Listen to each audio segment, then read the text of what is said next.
Hello everyone, it's Melissa Sweet here, public health journalist. We're on Palm Island. It's the day before IH May Day, which has the theme Stepping Out into Our Future. We're about to take a little walk around places of particular interest with Dr. Lynore Geia and Mrs. Magdalena Blackley. They're going to tell us some stories as we walk, and could we start with some introductions please? Hi, I think everybody's seen my Twitter feed by now, but I'm Lynore Geia. I'm a Bulgaman woman. I was born and raised here on Palm Island, and I'll let my sister introduce herself. Hello, Magdalena here, Lynore's older sister. Yes, wonderful to have this contact. I'm actually not on Twitter, so it's my first encounter with Twitter, and so Palm Island's looking beautiful at the moment, and looking forward to the next few weeks here on Palms, exploring the youth and the youth's attitudes, and what have we come to. We are developing a future, so I wonder how everyone will be participating. So I'm particularly interested in this particular part of our 2018 centenary event, which was listed as past, present and future. So yes, and at the moment we're standing right here next to this sign, and this sign is here in memory of Tom Geia Snr, who was our father.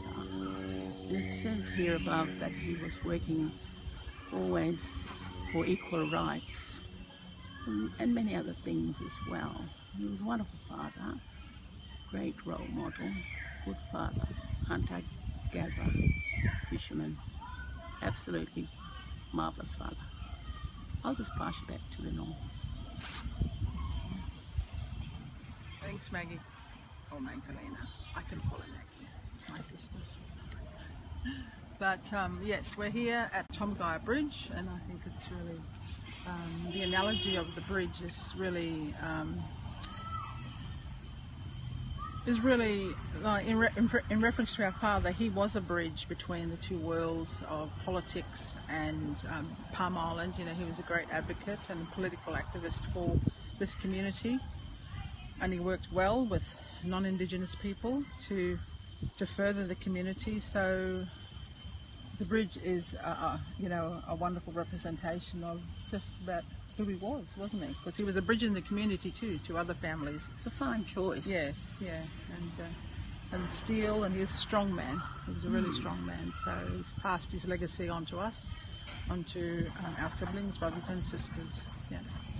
It's been wonderful walking around Palm Island over the last few days, seeing how much the community has put into memorialising elders, people from the past, and significant events in the community's history. Where do you think we'll walk to next? What's the next place we'll take in on our tour? I think we'll probably walk up to the central area there, the Strike 57, the memorial. But before that, possibly the Burri Prior building. Okay, oh yes. Yes, it's Peter Prior. He has significant history here. Would you like to tell us a little bit about the significance of the next place that we're going to on this tour? I really believe we should go to it. It's called the Peter Prior building, and that's his Aboriginal name there, Gulumba. And he was forced to shoot the government manager here at the time in those early years, many years ago, Mr. Curry. He was the first manager here, and his colleagues had some indifference, and Mr. Curry had lost the plot, and it's well recorded. Lost the house that he was in, he burnt down, and previous to that he'd lost his wife, and possibly that worked its way through. And anyway, the children passed away in that incident, and he then set off to Phantom Island and had some altercation with the nurse and the doctor over there, and on his way back to the island, the staff that were here, non-Indigenous, told Peter Pryor to shoot that man coming in the boat, who was Mr. Curry, the manager. Peter Pryor does declare in his readings, in his words, that his daughter Renata Pryor wrote a little book called Straight from the Yatterman's Mouth, and in there you'll hear Peter saying that he didn't want to do it because he felt some kinship with this man. He felt that this man was a good man to him and management, and therefore he didn't want to do it. And as it turns out, I did read that this man was trying to search for extra food for the people of Palm Island, and then he just lost it from personal happenings. And so this happened, and that building was dedicated to that man because the incident was right there on the beachfront, where he shot Mr. Curry. So yes, so I think that's a place of significance. It's part of our history. It's a huge part of our history. So when you hear of Strike 57, people will always tell of Peter Pryor as well.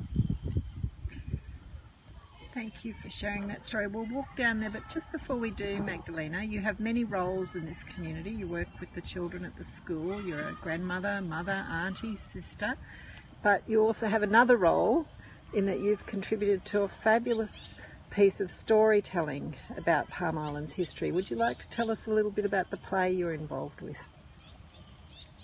I was very fortunate to be involved in the play called Beautiful One Day. This name came about whilst we were sitting on my veranda out at Pencil Bay, and I believe I said beautiful one day, Palm Island's beautiful one day and gorgeous the next. And then I didn't think about that any further until somewhere into working the play someone said, what about those words, beautiful one day? And because we actually worked the play ourselves, all of us, 6 people involved, plus a couple of others who were advisors, and we wrote it together. And all about Palm Island from its early time of 1918 and first settlement, and then on into and segmented into the Peter Pryor story, the removal of our people in Strike 57, the death in custody, rather a large section there, and it goes on into a futures look, aspirations, wonderful ending, fabulous play, really watchable if you ever get to see us on stage again. You took the play all around Australia, and to where else did you take it? We went around the Melbourne districts and Sydney, and 40 or so shows in Sydney and at Belvoir Theatre, and we were also involved with Belvoir and Ilbidri Theatre working together to take us to Sydney the first time, and then Ilbidri to Melbourne and to London. So, you know, it's great. So we're very privileged to be taking this walk with you around Palm Island, sharing some of the stories and history. So thank you very much for starting us on our way on this walk, and we'll just sign off now, and I'll just put the last look at the sign before we walk.